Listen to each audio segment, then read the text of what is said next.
The investor then brings $100,000 to the investment. We do a preferred return. Now let me explain the preferred return. Preferred return is this: I prefer to pay you 10%. Does that make sense? It doesn't mean I can pay you 10% because this is a real estate investment. I want you to look at me. At any time you can lose money. Anybody who's out here today that says you can't lose money, this is a win-win situation, this is the only way, he's a liar. The only way to do this is to tell people up front. Real estate, there's always a chance you could lose your money. I want you to think in your mind right now, if I put my money with Gary, I want to think right now there's a possibility I could lose my money.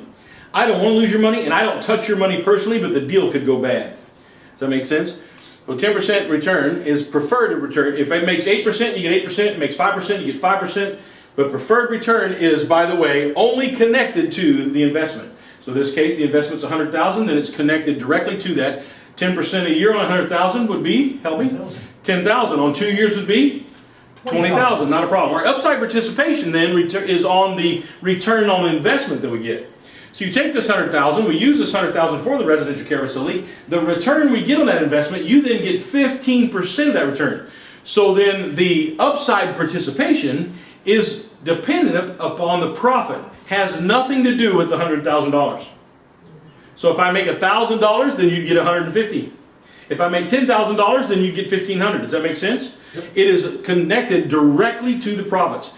Third is a co-investment buffer. This is great. 20% of your money. What I'm saying is I want to cover 20% of your losses. Before you lose a penny, I'm going to lose $20,000. If you put up $120,000. If you put up 50, then I'm going to lose 10,000, right? 20% of whatever you put up with me, I put up in a co-investment buffer. I control that so that we can kind of hedge. I want you to go down to the bank tomorrow and say, look, I want to put my money in with you, and if the rates go down and money starts to drop, just keep paying me anyway. Or I want you to go to the stock market and say, hey, I want to put my $100,000 with you. If it starts to go bad, we start to tank and lose money, you cover the first $20,000 of loss. They're not going to do it. You think that's a crazy thing. Who would do that? I am so sure of the investments that we invest in that I will co-investment buffer whatever goes on any of these properties.